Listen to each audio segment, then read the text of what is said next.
News time 6:17. There's not anybody on this stage that's had to deal with the issue of border security more than I have, with 1,200 miles of Texas and Mexico.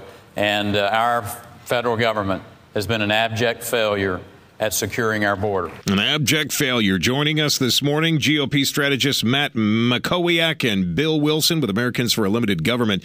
Bill, let me start with you. Welcome, gentlemen, first of all. But, Bill, watching Perry last night, it was obvious that the Tea Party folk loved him early on when he was talking about Social Security and some other issues. But, boy, when it got down to border security and, in particular, the Texas DREAM Act, he lost him, didn't he? Well, he certainly took some hits from the Tea Party on that, Matt. But I think he's defended his position well, and I don't think, in the scheme of things, you're going to see him lose that support over the one issue of immigration and Texas's response to that.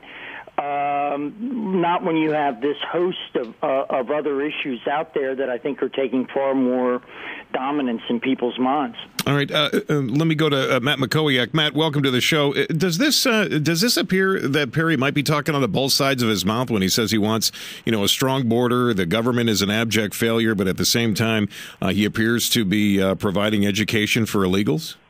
Well, I think what tripped him up last night on that issue is that he's not explaining that the being governor of Texas is different than being president of the United States, and it's a different constituency. The DREAM Act may make sense for Texas, and it may not make sense for the country.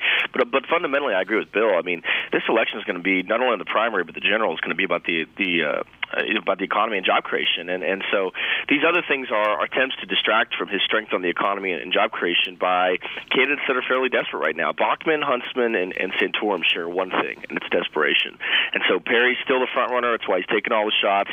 He had some very good moments last night on a number of issues. He did have a little bit of difficulty on two issues that I think that'll cause some stories for the next couple of days, but he's still the front runner.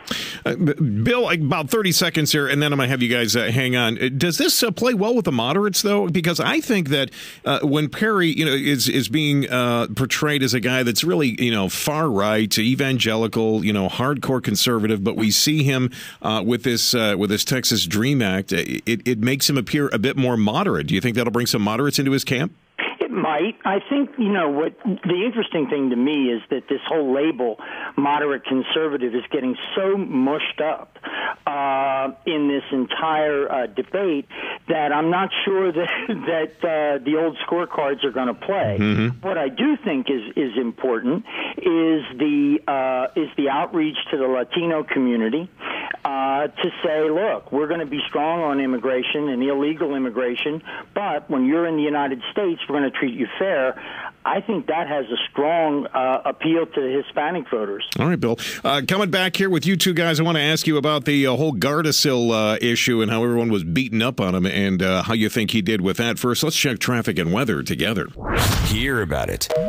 Talk about it now with Matt Patrick. KTRH News Time is 6:23. And if you're saying that I can be bought for $5,000, I'm offended.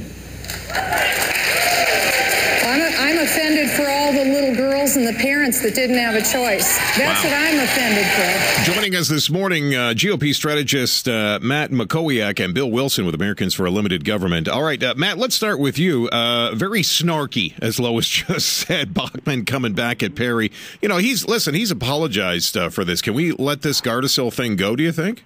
Boy, it sure seems like they should, doesn't it? I mean, this is something where he issued an executive order, the legislature overturned it. I don't know how many people were directly impacted. I don't think it was very many, and he's already apologized. So it's kind of a dead issue. But obviously, Bachmann thinks she has a winner on this one, and she went after him, and so did Santorum. But again, I think, look, the Perry campaign thinks this is a macro election, not a micro election. And if they believe that, they think it's going to be on the economy and job creation. These little things that are going to pop up from time to time are not going to drive voter behavior. And I would agree with you. Bill Wilson with Americans for a Limited Government. Lois mentioned this in the news, and I think it's true. Bill, we heard a lot more, sniping between Romney and Perry about whether or not he created the amount of jobs that he created. Perry and Paul about taxation. We didn't hear a lot last night about what they're going to do to win the election over Barack Obama. No, and I think what Matt said in the earlier segment is dead right. I mean, these other candidates know that they're behind. They see Governor Perry coalescing support around the country, and their only option in their mind is to try to tear him down.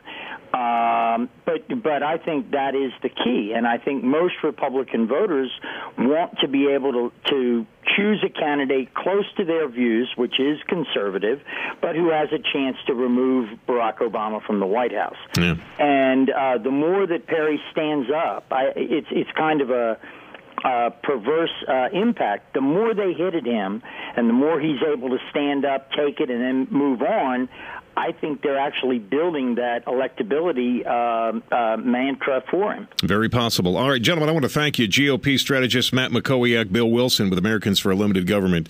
Guys, thanks for your time here this morning. Sure appreciate it.